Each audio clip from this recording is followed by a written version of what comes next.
Hello, I'm the Angry Spork. Where most crossovers involve 2 different series or properties, this review has 4, with a 5th as a connective thread. And not a 5th of scotch, as the premise might make some think. The X-Files started as a high-concept sci-fi series about FBI agents Dana Scully and Fox Mulder, investigating mysteries thought unsolvable, usually with some extraordinary elements. It's often associated with aliens, but it did venture into what could be termed as the supernatural. I wasn't really a fan, but my second eldest brother was, so I have some familiarity with it. 3 recurring characters were Melvin Frohickey, Richard Ringo Langley, and John Byers, hackers and fledgling investigators known as the Lone Gunmen. They published a conspiracy magazine of the same name while helping Mulder and Scully on occasion. Hackers that aren't bratty idiot teenagers? No one tell James Tiny in the 4th. That revelation might be too much for him to handle. I'm taking issue with X-Files Conspiracy, where we go on a road trip to various iconic series and all the rascality that entails. Let's kick this off with issue number 1 and see if this story makes us want to turn the page or turn our heads.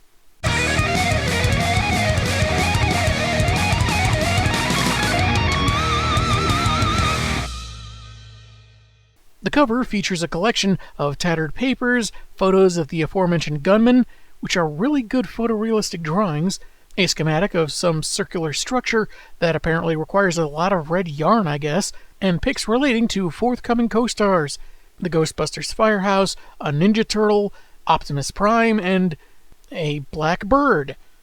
Wait, is one of the crossovers in this thing with Edgar Allan Poe? It's all nicely unique and fitting, with some delightful teases of what to expect. Written by Paul Crilly, with art by John Stanishi and Stephen Downer, the credits also have a Story So Far section with 2 large blank panels, which works in a funny kind of way, since nothing has started yet. All we get is a summation of our 3 leads and their federal allies.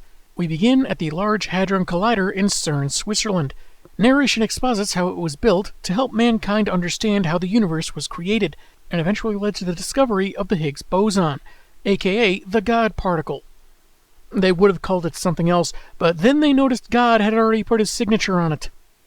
In a surprise for something in third-person narration, there's a Star Wars reference to simplify the prevalent theory.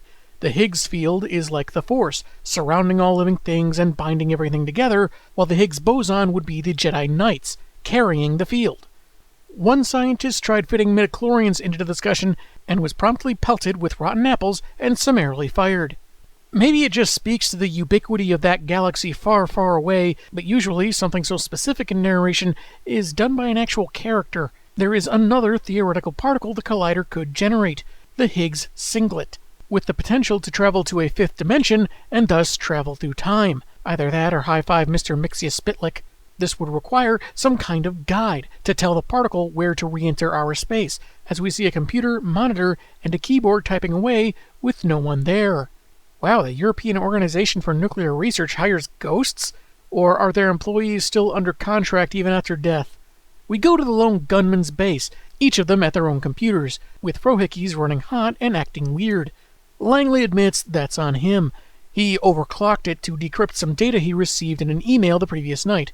Compressed files, each with individual algorithms. Military grade, he says, which I've mentioned before is shorthand for just good enough to do the job. But hey, maybe it means something different in this comic universe. The coolest part, he says, is that the data was emailed to him from CERN, and he's set the files to print out after they've been decrypted. And Frohickey holds up a picture of a woman in a bikini titled Love Gun that was already in the tray. It's actually a cover to an alternative magazine Ringo's contemplating to tell the sheep about the Illuminati and the like, under the guise of pop culture schlock. Oh, silly Langley. Have you never seen Twitter? The best way to tell people about your conspiracy is to make memes based on things that haven't actually been proven and talk about how all conspiracies have been revealed as fact, despite the complete lack of proof. Just do that over and over in every situation, then pretend you've won after no one will converse with you anymore. On a splash page, he points dramatically to what's been printed so far. Scattered articles, many just alternates to what we saw on the cover, along with a picture of Herbie the Robot? Is the Fantastic Four going to show up now? Most of this is tabloid fodder, except one legitimate newspaper headline, and they're all dated 2 weeks into the future. It's more like a big ball of wibbly-wobbly, timey-wimey stuff. A company called Skylogic Systems is included in the files, but an internet search yields no results, which is weird since every word should get them something. Blocking them would require complex algorithms or constant observation. Langley requests info on some forums he frequents, so if anyone has heard about Skylogic, they'll know soon enough. He gets 50 replies consisting of jokes about his mom, links to malware, spam bots pretending to be lonely 20-somethings in your area, and 4 people saying, "First!" We go to Winchester, Virginia, where an old colleague of Mulder's has brought him and Scully to a quarantined apartment complex. Said acquaintance makes introductions and hands them both hazmat suits to wear, and for some reason Dana thinks there may be some lingering feelings between Mulder and his old friend. He jokes that, with a Marlene Dietrich dead, Scully's the only one for him, and she throws his suit in his face. I guess that'd be funnier if I had watched more of the show, though there wasn't really anything to suggest the old flame was still interested in him, if you ask me. And man, these panels do not do David Duchovny's likeness any favors.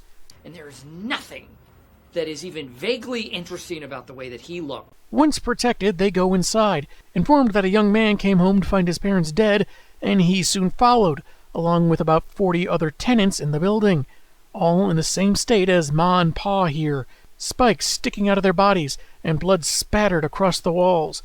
And it's this peculiarity why these particular agents were called in. Ah, a code 774, a porcupine held in its sneeze. Scully's inspection suggests the metal protrusions were grown inside the victims. Air contaminant testing picked up something, but no luck identifying it yet. Mulder is told he has guests asking for him, 3 insistent people saying they know who shot JFK, have proof the royal family are shape-shifting lizards, and one of them might be a woman. Yeah, I generally discern people's sex by how long their hair is. I also have a pre-existing head injury in case that's relevant. After a decon wash, Mulder meets Frohickey outside, who hands him the articles from the forthcoming fortnight. Probably just a mix-up at the printers. Yeah, instigated by the mole people from Neptune out to steal our toenails for their smelting plants. Wake up, sheeple! Even Fox isn't buying into stuff like robots in disguise, and suggests this data they were sent from CERN, more of which is being printed in the gunman's van, is an elaborate prank, until Frohickey shows him the headline about the spread of a lethal virus, featuring a photo that was just taken before Mulder came outside. This is more convincing, and with additional decryption ahead, he tells the hacker to let him know of any developments, and Frohickey tells the agents to be careful. Later, the gunmen are at a gas station, waiting on more data to be revealed, and when they leave to stretch their legs and get some snacks, they're approached by a man and woman dressed in dark suits and inquiring about their interest in Skylogic Systems, while pointing guns at them. If this is to spread the word of Jehovah, we're not interested. Well, like most members of America's cultural elite, I worship Pan, the goat god. But thanks for the thought. Wanting to talk was more of a metaphor, which was actually more of a lie, because the two immediately open fire with the gunmen ducking for cover behind their vehicle. These Men in Black movies just aren't trying anymore, are they? Let's talk about how brilliant these goons are. They walk up to these guys with guns already drawn on them, then no sooner do they claim to want to talk, they just start firing at gas pumps. That's a recipe to get them each a ticket on the Fireball Express to meet Jesus right there. And oddly, the man's clarification that they lied and only need one of them alive has his partner look at him like she can't believe he's snarking like this, like even she's becoming aware of the absurdity of it all. The hackers get in their ride and drive off, leading to a high-speed chase on a bridge, but they can only go so fast. They see a police car with 2 officers discussing a surprise, and the woman of the 2 looking like she has a mustache, so get their attention by bumping into them. Their mysterious pursuers immediately get between the van and the cops, then open fire on the latter. This may be a coloring error, with the headlights filled in red. It makes it seem like they're driving backwards. Anyway, the squad car is forced to swerve, bump into the attackers, and the back of a truck trailer, then is somehow launched into the air on fire and fly over the bridge to their doom. How does any of that make sense? Did they just leave a kerosene car wash? And was that truck lugging a tiny but sturdy ramp behind it? Did the creators consult Michael Bay for this scene? Or at least the people behind the Fast and Furious franchise? Meanwhile, Mulder shows Scully CCTV footage he obtained of two men outside the apartment building 2 days back. Their vehicle suggests they're air conditioning repairmen, but they're heavily geared up and are only inside for 5 minutes. And I'm sure that canister one of them is holding isn't suspicious at all. As for Dana, she's learned the victims were killed by a manufactured virus with 3 distinct components: mutated human DNA, unknown base DNA with a totally unfamiliar genome, and a common virus they're bonded to like glue. Now, if they had been bonded with duct tape, then we'd be in real trouble. It may be too late to stop the spread, but perhaps a cure could be made by reverse engineering the blood of the victims, though it would be better to have unmodified samples of the component strands. She leaves as Mulder takes a call from the gunmen, how they were being attacked and chased by weirdos asking about sky logic, and about those dead cops. But hey, they're fine, 'cause I guess the goons just gave up the chase. He tells them what Scully found out, and his suspicion that the files were sent as clues to stop the outbreak reported in the future paper, meant to lead them to the unmodified samples they need. The trio are headed to New York to talk with those Ghostbuster dudes, as they and Mulder wish each other luck. Byers tells his comrades another file is just decrypted, which isn't as great as they might think, as part 1 ends on a splash page of another future news flash. Alongside a picture of dozens of infected dead, the headline that a pandemic has left over 2 million dead. Man, this episode of Early Edition got dark. You see, Early Edition was this show about a guy that would always get the next day's paper delivered to his house. If you knew about this show, that joke is actually very funny. I never watched it myself. These people could have been fine if they listened to doctors, but a pudgy former high school football player turned resentful podcaster scarfed down fries and told them it was all a hoax. So what choice did they have but to ignore safety precautions? Next up is X-Files Ghostbusters. Its cover with more files, pics, some birds with horror faces and Langley's haircut for some reason, and photos of the Busters themselves, though they seem to be more the cartoonish designs of the main title, but drawn looking three-dimensional enough that they could be models from a Wes Anderson stop-motion film, yet the gunmen are drawn still looking very much like their actors.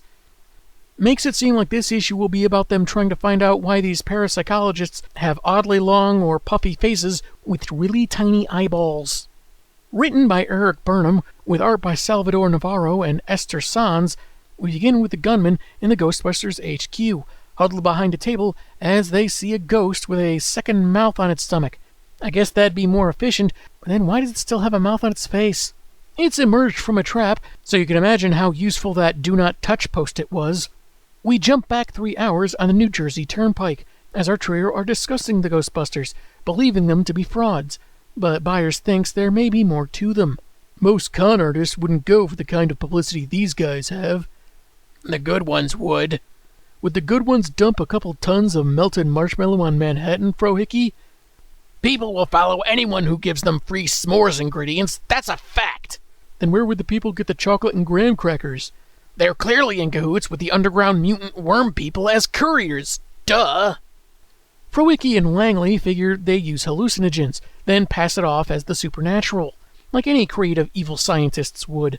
Though they're probably not accounting for people who could literally spot a cartoon mascot from a mile away stomping through the streets, but that hurts their theory, so why would they? Byers' plan to get into their headquarters is what he views as the best way to investigate those cloaked in celebrity. Just ask them, as he holds his press badge. Or, if you're a tool who doesn't care about the consequences of your actions, skip the badge, just stay at home, make everything up, claim it's true because you're not the mainstream, and put it all on your website called freedom-america-bald-eagle-flag-buymysupplements.com. They walk in as Janine Melnitz is on the phone with a previous client, saying it's absolutely fair that she's responsible for damages because she was offered extra coverage for the Busters' service, but she declined. Well, you did say you were psychic, ma'am. We tend to take that kind of thing at face value. I didn't mean that literally.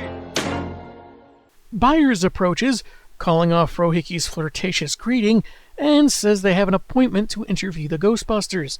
About that thing on Long Island, Langley says. Janine, not thinking that had been made public yet, doesn't see anything in her book, but figures it's another case of Venkman scheduling something without informing her. so lets them wait in his office behind her. But since they drove all the way from D.C., Byers asks if they could use the little ghost's room, so she sends them upstairs with a warning not to touch anything with tape on it. But she didn't say anything about things with tape in it, so now she's forfeited their priceless music cassettes and VHS movies. Sharp call picking Long Island. How'd you figure that out? Stuff always happens on Long Island. Yeah, his lucky guess worked, but turns out Long Island is Ghostbusters' personal code for when Ray has too many alcoholic iced teas and starts running through the neighborhood in his boxers, rambling about his trauma, investigating Casper the Friendly Ghost and his uncles. They enter what appear to be a workshop, maybe a common room, and start looking for anything that would explain why the Busters were part of the data cache. Computers, proton packs, books, action figures of the team, and Stay Puft even, Slimer and a containment tube, which Byers brushes off as parlor tricks. The trap labeled Do Not Touch is suspicious enough that Frohickey figures they should check it out, and presses a button, releasing the ghost from the first page. The Ghostbusters return from their latest job, which given all that blue stuff on them could have been fighting a haunted Slurpee machine, when Melnitz informs them of the journalists waiting for them, but Peter doesn't remember scheduling any such interviews. She sent them upstairs to use the lavatory, and reading the room, Winston worries that Egon and Ray left something dangerous out in the open. Again. Leave one vial of flesh-eating bacteria next to someone's burrito, and they never let you live it down. They hear the ruckus on the second floor, which has gotten colder, and Langley, thinking it's a hologram, tosses the iconic colander helmet from the first movie at the phantasm, just as Egon and the others arrive too late to stop him. It flies through the creature, apparently making it bigger as it begins telekinetically controlling the device and hurling it back at Langley, who is saved by Winston. And despite all this, he'll go on to blog that neither ghosts nor Ernie Hudson actually exist. There are traps installed in the walls, but they're not functioning, because why make this easy? And the ghost gets away. Egon is certain it should be disoriented enough to easily recapture, when this panel is duplicated with darker colors indicating the lights going out. We fall back on Plan B. What's Plan B? That's the one where we do something that isn't stupid. The containment unit has its own power supply, and backups should kick in soon. Winston can't decide if he's madder at his colleagues for leaving a hazardous trap out, or the strangers for letting it loose. Hey pal, we're not the ones who set up some kind of special effects death trap on the way to the bathroom. No, you're just the ones that came in under false pretenses, with your minds made up about people you never met, quickly settled on your preferred narrative without proof, and apparently think these guys use up electricity to run all-day holograms to scare anyone who just happens to sneak in while they're out, because you can't admit your own fault. Maybe Winston should have let that colander hit you. It might have activated a dormant brain cell or two. Dumb. Egon calls their attention, twice, to focus on the task at hand. There's a dangerous, modified Class 5 apparition on the loose, which will require splitting up and babysitting the gunmen. Egon takes Byers to the basement, explaining that the giant machine there is basically ghost jail. His exasperation at having to dumb it down is absolutely hilarious, and there's no danger of it exploding unless it's turned off. With that area clear, we go to the main floor, where the exchange is even funnier. Peter telling Janine what's going on is that she let in 3 nerds who pushed the first button they saw, and let something loose. She snaps back that Venkman should have gotten the downstairs bathroom fixed like she asked, and Frohickey tries to empathize with her, that management always tries passing the blame to the working class, but Melnitz isn't falling for it, knowing exactly who's to blame for all this. Subtle yet delightful.